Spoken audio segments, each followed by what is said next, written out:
Okay, g'day. We're going to start talking about discussions and groups. So for this one here, what we need is a report that hasn't been used before to keep it nice and clean. So I'm going to open up, let's have a quick look, and I'm only really interested in lists. Keep it nice and easy.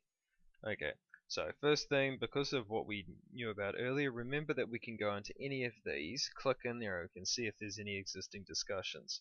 So I'm going to use all row combinations with grey formatting. So for user A on my left and user B on my right are both going to open up the same report. Well, they would if they had the same, if the copy and paste had worked. Okay, so remember, table of contents, all row combinations. Let's open up both reports. Now, the one thing to be aware of is discussions are a concept by which we can share information between different users. This is all part of the collaboration aspect of Hubble. Discussions are linked to the associated view. Okay, they are not linked to the workspace. So it's linked to the report. So if I post here, for example, if I go in here and I say user A posting on report, I say that this is associated with advanced pricing. I click post. Now, if I was to open this, what I can do is I can click immediately into discussions. Great. And there we can see the new discussion. If I click on it, it's now showing as viewed. Well, add bookmark is view. Okay. I can also set that one. Now, the one kind of quick thing to remember, okay, right back at the start we did recommendations, which meant that we were following certain things. Those things could be users or reports or various other objects within the system. Now, when we do a discussion, remember that you need to follow the report to see any updates on that. Okay, the concept there is that if you don't follow, you can chuck in a comment onto a discussion and then not have to care about it afterwards, right? But if you want to care about it, it's very much suggested that you go to the report itself, click on that top right button, and remember this option here, follow. I'm going to click follow. Likewise on this user here, I'm going to also say that they follow this as well. So, let me, for this user here, add a comment to the discussion. I'm going to just jump back to my hub. And what we have here is, I can see here I've got 2 messages and 5 discussions. So, click here, discussion. Okay, user A posting a report. So I'm going to say user B replies back. So I'm going to click reply. So now you can see this dialog updated. You can see here that it's showing that there's 1 participant and 1 comment associated with it.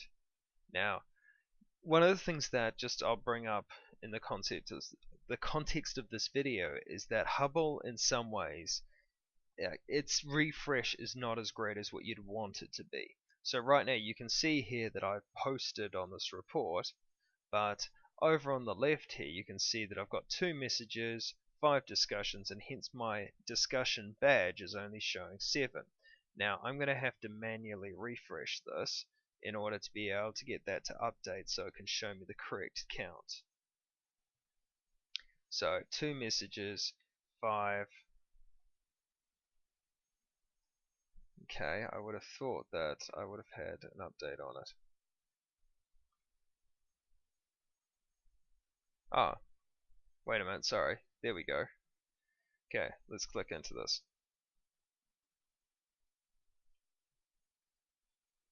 Okay, apologies. Looks like maybe the original number wasn't correct. Anyway, so we can go into the discussions. So discussions can be displayed as a side panel off the workspace, like we're seeing on the right here, or it can be shown within the discussions badge itself. So remember these badges up the top here? So let's just go back to Hub and then click on Discussions. Scroll down.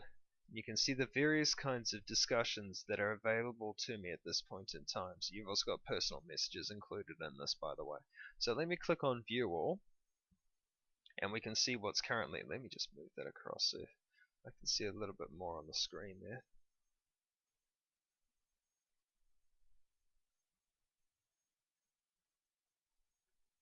Cool. Okay, so you can see here that, for example, if I click on I'm currently on all row combinations with grey formatting, I can click on these views here that I'm currently following, and I can see here that I've got a comment. Now let me just add another one. User B adds another comment. So what we should see here is that I have right now 2 personal messages, 1 update on a group notification, 3 on Xiaomi test.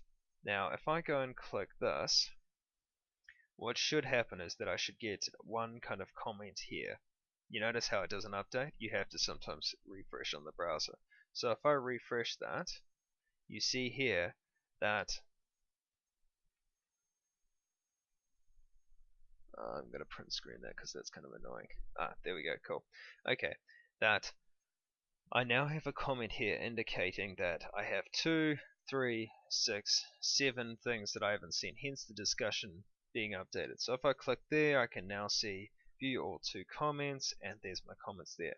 Okay, so remember, discussions are based on views. They're linked directly to views. Anyone that opens the view will see the discussion and then can add to it. Okay, so what we do also have within Hubble is the concept of groups. Now what I'm going to do today is I'm going to create a group, but I'm going to create it as a private group. Video private group. Latest. I'm going to create the type private. Now, with this type here, don't get too worried. Public groups are freely available and public for people to post.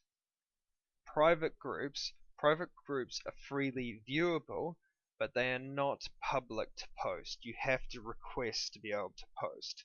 So what I'm going to do here is I'm going to make this a private group, and then I'm going to say, okay, new group for training video. Now I'm going to just keep myself as the moderator because I want to show what's happening with the other users when they see this. So I click save. Just move that across. Notice how I'm the only active member. Let's maximize this. So my user here is now going, okay, well let me go to my discussions, and I want to manage my groups. Oh, what's this? Video private group latest. If I click on that, I see here, for example, only members of this group may view discussions, request access above. I can see that Aaron Mackay is an active member, but I can't really do much beyond that. So I'm going to request access. So if I now jump back to the original user, let's have a look here. Go to my hub. What have I got here? Now hopefully at this point I should be able to see, I can't remember to be honest if this is a notification or if it's potentially a task. So let's go and have a look in here. New group, no. So maybe it's a task. Let's go to our tasks. There we go, great. Okay, if I view all here, I can see here that the user has asked to join the group. So let's click that. By the way, if we actually have a look at my inbox, what I should see here is that I get an email from the system based on my notifications. So let's just turn. Oh, well, anyway. Asa Mackay, blah blah blah, has asked to join the group. Okay, so remember that notifications feed into the system. So I go view group. Okay, that's a known bug that they're showing up as active members. I click on manage group, and in here I can grant access. So I click save. Let's just pull it across and see what the user gets access to now. So remember the refresh side of things, you're going to get used to this. So I click refresh, and now the user has the ability to post within that group. Okay, so remember, discussions are based on an association with the view or the report. Groups are independent objects that allow people to post to them and can be controlled through public and private mechanisms. Okay, closing now. Cheers. If I can find the prompt.